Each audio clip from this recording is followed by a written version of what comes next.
Hein, coucou. Je suis avec ma fille Magdalene. Alors, cette courte vidéo, en fait, est une continuation par rapport à l'enseignement que j'ai partagé il y a quelques semaines, dans lequel je disais la question était quelles sont tes œuvres. Et je parlais de l'importance pour nous en tant que chrétiens de ne pas être stérile par rapport aux œuvres, mais de porter vraiment de bonnes œuvres pour le royaume du Seigneur Jésus-Christ, l'avancement du royaume de Dieu. Et je rappelais dans ce partage-là que le figuier qui est trouvé sans fruit, si finalement il ne se met pas à porter du fruit, il est coupé et jeté au feu. Alors j'ai partagé déjà une première bonne œuvre pour vous inspirer, mes frères et sœurs, qui est l'œuvre tout simplement de sortir évangéliser et d'essayer d'y aller avec ses enfants éventuellement. Et là je vais partager une autre bonne œuvre, c'est de prendre soin des veuves et des orphelins. Jacques dit dans son épître, la religion pure et sans tache devant Dieu, c'est de se préserver des souillures du monde et de visiter les veuves et les orphelins dans leur affliction. Visiter les veuves et les orphelins dans leur affliction. Oui. Alors ce n'est pas simplement, tu vas aller avec Janou? Oui. Ok, va avec elle. Bisous. Oui. Elle arrive, elle vient de se voir. Alors, Jacques nous dit que c'est la religion pure et sans tache devant le Seigneur. Donc prendre soin des veuves et des orphelins n'est pas l'appel de simplement une catégorie de frères et sœurs, c'est vraiment ce que nous devons tous faire, c'est notre appel à tous. Maintenant, en Occident, c'est pas forcément une mission qui est facile à accomplir parce qu'il y a peu de veuves et d'orphelins, et ceux qui le sont, l'État en prend énormément soin.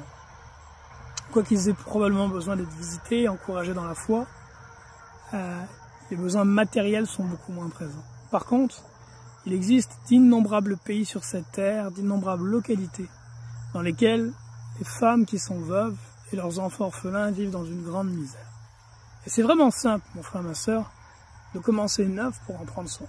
Je vais te donner mon témoignage de ce que nous avons fait avec ma famille, de ce que nous faisons, de sorte à ce que tu puisses en être inspiré et reproduire toi aussi la même chose.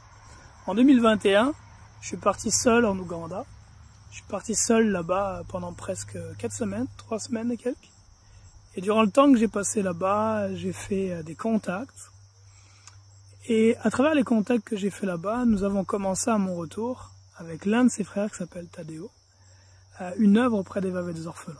Je dis à Tadeo, qui est un frère qui est fidèle, je lui ai dit, écoute, trouve des veuves dans le Seigneur, prie que le Saint-Esprit te guide, des veuves qui sont dans le Seigneur, qui sont fidèles à Dieu, qui ont des jeunes enfants orphelins, et qui ont besoin d'aide. Et on va aider ces femmes-là, on va aider ces sœurs.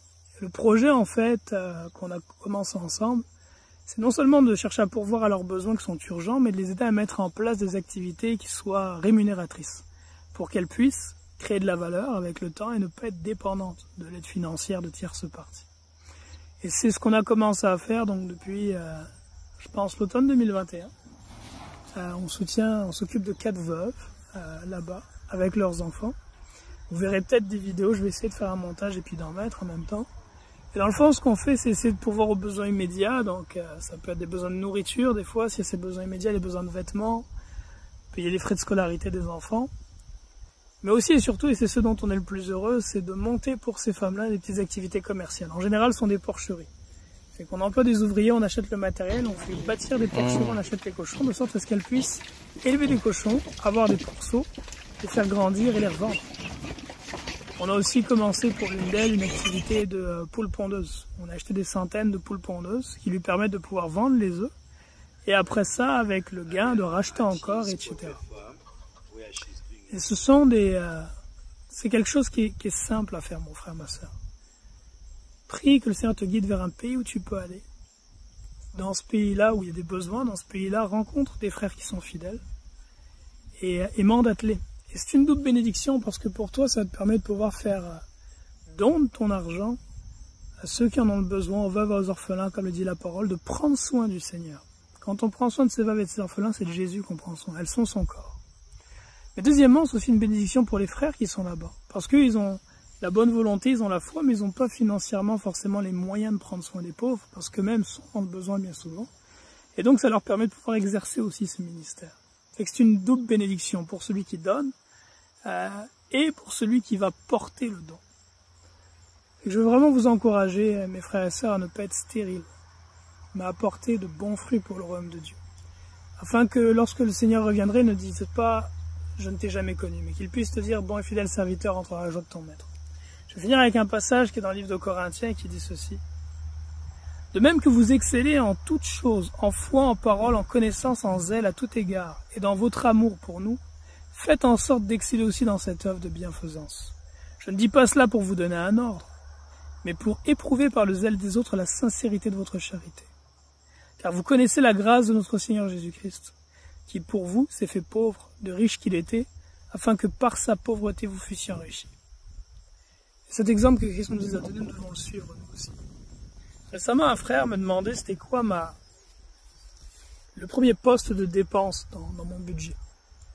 Et je réfléchis un peu, puis la réponse que je lui ai donnée, en fait le premier poste de dépense, donc le poste de dépense qui est le plus important dans notre budget, c'est pas notre loyer, c'est pas notre nourriture, c'est pas l'essence. Le premier poste de dépense, c'est l'œuvre du Seigneur.